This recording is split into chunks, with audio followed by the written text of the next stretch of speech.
কুল ইন্না সালাতি ওয়া নুসুকি ওয়া মাহইয়ায়া ওয়া মামাতি লিল্লাহি রাব্বিল আলামিন।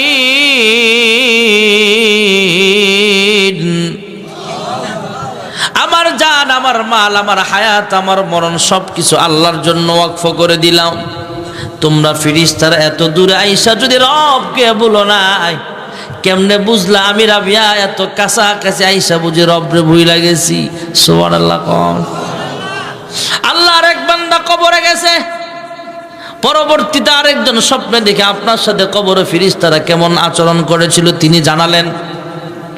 ফেরেশতারা যায় আল্লাহর বান্দাকে প্রশ্ন করে, মার রাব্বুকা। কবরের মধ্যে যখন পুনরায় রূহটা দেওয়া হলো, হে আল্লাহর বান্দা, তোমার আমরা কয়েকটা প্রশ্ন করবার চাই। আল্লাহর বান্দা কবরের বাসিন্দা পশ্চিম আকাশের দিকে তাকায় দেখবে সূর্যটা ডুবে ডুবে সূর্য ডুবে যাবে এমন অবস্থা। আসরের নামাজের শেষ সময়ে চলে আসছে, মাগরিবের সময়টা কাছাকাছি চলে আসছে। আল্লাহর বান্দা কবরের বাসিন্দা ডাক দিয়া কয়, হে ফেরেশতারা রে, আমারে ওযুর পানি দাও, নামাজের মুসল্লা দাও। সুবহানাল্লাহ বলেন। হ্যাঁ ফেরেশতারা, আমি আমার আল্লাহর কুদরতি পায়ে সাজদা দিতে হবে।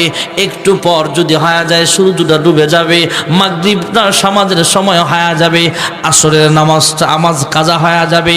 আমি আসরের নামাজটা আদায় করিয়া নেই। তোমরা শুধু 3টা প্রশ্ন করো, যত প্রশ্ন করার করবা, সব প্রশ্নের জবাব আমি দিয়ে দিব। জোরে করুন সুবহানাল্লাহ। ফেরেশতারা আল্লাহকে ডাক দেয়া কয়, আল্লাহ তোমার বান্দা কবরে আছে না বাইতুল মামুর মসজিদে আছে তার খবর নাই? তোমার বান্দা কবরে আছে না ঘরে আছে খবর নাই? দুনিয়ায় আছে না কবরে আছে কোনো খবর নাই।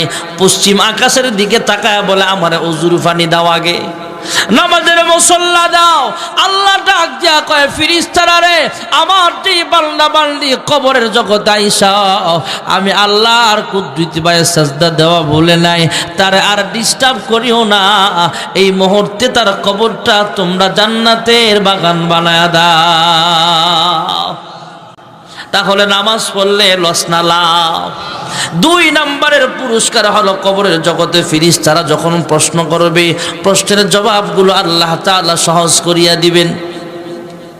3 নম্বরের পুরস্কার হলো ভাইরা আমার, হাসরের মাঠে কাহারো আমলনামা পিছে দেওয়া হবে, কাহারো আমলনামা বাম হাতে দেওয়া হবে, আর যার ডান হাতে আমলনামা দেওয়া হবে সে সাকসেসফুল, কামিয়াব, সে একজন জান্নাতি মানুষ। সুবহানাল্লাহ। ফাআম্মা মান উতি